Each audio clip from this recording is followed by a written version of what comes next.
Hello friends, കഴിഞ്ഞ കഥയിലെ ഒരു പെണ്ണിൻ്റെ പോരാട്ടക്കഥ. വെഡിങ് ആനിവേഴ്സറി കഴിഞ്ഞു. വെഡിങ് ആനിവേഴ്സറി കഴിഞ്ഞിട്ട് ആ പെണ്ണിനോട് വെച്ച നിബന്ധന, പെങ്ങളും അമ്മയും ആ വീട്ടിൽ തന്നെയാണല്ലോ താമസിക്കുന്നത്, അവരെ ഡിപ്പെൻഡ് ചെയ്ത് ജീവിക്കണമെന്നായിരുന്നു. ഒരിക്കലും അത് നടക്കത്തില്ല, ആരെയും ഡിപ്പെൻഡ് ചെയ്ത് ജീവിക്കാൻ പറ്റത്തില്ലെന്നുള്ള നിബന്ധനയായിരുന്നു ആ പെൺകുട്ടിയത്. അവൾ ജോലി ചെയ്തിട്ട് രാവിലെ പോയാൽ വൈകിട്ട് ജോലി ചെയ്ത് കഴിഞ്ഞ് വരുന്നു. അങ്ങനെ ജീവിക്കുന്ന ഒരു പെൺകുട്ടി ഒരിക്കലും ഒരാളെ ഡിപ്പെൻഡ് ചെയ്ത് ജീവിക്കേണ്ട കാര്യമില്ലെന്നുള്ള തറപ്പിച്ച് അവൾ തീരുമാനം എടുത്തപ്പോഴത്തേക്കിനും അടുത്ത ഗൂഢാലോചന, അവളെ എങ്ങനെയെങ്കിലും മെൻ്റലാക്കണമെന്ന്. അത് അവർ ഭംഗിയായിട്ട് നിറവേറ്റി. ഒരു പെണ്ണിന് ഭർത്താവ് കൂടെ നിൽക്കുന്നതാണ് ഏറ്റവും വലിയ ബലം. ആ ഭർത്താവ് തന്നെ അവളെ ശത്രുവിനെ പോലെ കാണുമ്പോൾ അവൾ ആകപ്പാടെ തളർന്നു പോകും. അവൾ മൊത്തത്തിൽ തളർന്നു പോയെങ്കിലും മനസ്സുകൊണ്ട് നല്ല ധൈര്യത്തിലാണ് അവൾ ജീവിച്ചത്. അവൾ ആ കാര്യം ആരോടും പറഞ്ഞില്ല. ഡിപ്പെൻഡ് ചെയ്യുന്ന ജീവിക്കുന്ന കാര്യമോ ഒന്നും ആരോടും പറഞ്ഞുമില്ല, ആരെ ഓർത്ത് ചെവി കൊടുക്കാറുമില്ല. അവളെ മെൻ്റൽ ഡിപ്രഷനിലാക്കാൻ അവർ ഉപയോഗിച്ചത് അവരുടെ 3 മക്കളെയാണ്. അവൾ ജോലിക്ക് പോകുന്ന സമയത്ത് ഈ 3 മക്കളിനോട് എന്ത് പറയുന്നെന്ന് അവൾക്കറിയില്ല.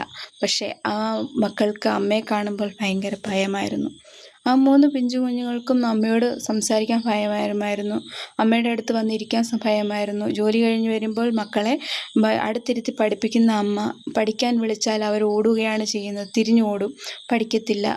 അമ്മ എന്നുള്ളൊരു വെറുപ്പിലാണ് അവർ കണ്ടുകൊണ്ടിരുന്നത്. അങ്ങനെ ആ പെൺകുട്ടിക്ക് മെൻ്റൽ ഡിപ്രഷനിലായിക്കൊണ്ടിരുന്നു. കാരണം ജീവന് തുല്യം സ്നേഹിക്കുന്ന മക്കൾ അമ്മയിൽ നിന്ന് അകലുമ്പോൾ ഒന്നും പ്രതികരിക്കാനൊന്നും പറ്റത്തില്ല. കാരണം കുട്ടികളാണ് അമ്മയെ വേണ്ട, അമ്മയെ ഇഷ്ടമല്ല, അമ്മയെ പേടിയാണെന്ന് പറയുമ്പോൾ ഒരമ്മയെ ഏത് മക്കൾ പേടിക്കും? അത് ഒരമ്മയ്ക്ക് സഹിക്കാൻ പറ്റാത്തൊരു വേദന തന്നെയാണ്. അങ്ങനെ ഒരു സുപ്രഭാതത്തിൽ അവിടെ വലിയൊരു പൊട്ടിത്തെറി, അതായത് വലിയൊരു ബഹളം സംഭവിച്ചു. അങ്ങനെ അവളെ മെൻ്റൽ എന്ന് ചിത്രീകരിച്ച് പോലീസുകാരെ വിളിച്ചു. പോലീസുകാർ വന്നു. അവളുടെ ഭർത്താവ് പറയുന്നു, അമ്മായിമ്മ പറയുന്നു, ഇവളെ പെട്ടെന്ന് വിളിച്ചുകൊണ്ട് പോകണം, ഇവൾക്ക് മെൻ്റലാണ്, മെൻ്റൽ ഹോസ്പിറ്റലിൽ കൊണ്ടിടണമെന്ന്.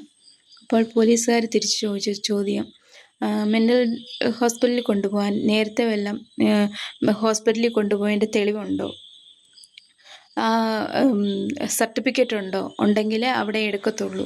അല്ലാതെ ഒരു പെൺകുട്ടിയെ കൊണ്ടുപോയി ചുമ്മാതെ മെൻ്റൽ ഹോസ്പിറ്റലിൽ കൊണ്ടുവിടണമെന്ന് പറഞ്ഞാൽ അവർക്ക് പറ്റാത്ത കാര്യമാണെന്ന് ആ പെൺകുട്ടിയോട് പോലീസ് സ്റ്റേഷനിൽ നിന്ന് വന്ന പോലീസുകാർ അവളുടെ അമ്മായിയമ്മയോട് പറഞ്ഞു. അവൾ അവിടെ നിന്ന് ഒരുത്തനെ വിശ്വസിച്ച് വന്ന ഒരു പെണ്ണ് 3 കുട്ടികളെ കൊണ്ടുവന്ന് ഒരുത്തൻ ചതിയിൽപ്പെടുത്താനായിട്ട് എന്നറിയാതെ സ്നേഹത്തിന് കീഴടങ്ങി വന്ന ഒരു പെണ്ണ്, അതും ആദ്യത്തെ അനുഭവം കഴിഞ്ഞിട്ട് രണ്ടാമത് നല്ല രീതിയിൽ ജീവിക്കാമെന്ന് ഇറങ്ങി വന്ന ഒരു പെണ്ണിൻ്റെ അടുത്ത് അവൾ മെൻ്റലാണെന്നുള്ള മുദ്ര കുത്തിയവൻ്റെ കൂടെ ജീവിക്കാൻ ഇനിയും താല്പര്യമില്ലെന്ന് അവൾ അവിടെ നിന്ന് ഇറങ്ങി. പക്ഷെ അവൾക്ക് അവിടെ നിന്ന് ഇറങ്ങാൻ പറ്റിയില്ല.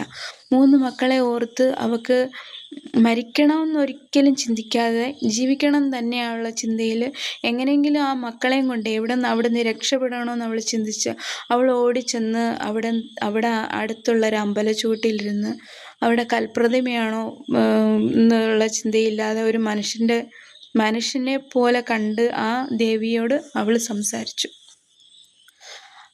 അവൾക്ക് വേണ്ടി സംസാരിക്കാൻ ആരുമില്ല. കാരണം ഇത്രയും പ്രശ്നങ്ങൾ നടന്നിട്ട് തിരികെ ഭർത്താവെന്നും പറഞ്ഞ് പോയവളോട് ആരും ഇനി സഹകരിക്കത്തില്ലെന്ന് വീട്ടുകാരും നാട്ടുകാരും എല്ലാവരും ഒതുക്കി വെച്ചു. അങ്ങനെ അവൾക്ക് വേണ്ടി സംസാരിക്കാനോ അവൾക്ക് വേണ്ടി കാര്യങ്ങൾ പറയാനോ അവിടെ ആരുമില്ല. അത് വെച്ച് അവർ ആ പെൺകുട്ടിയെ മുതലെടുക്കുന്നു. അപ്പം അടുത്ത കഥയായിട്ട് നമുക്ക് വീണ്ടും കാണാം. Okay, by.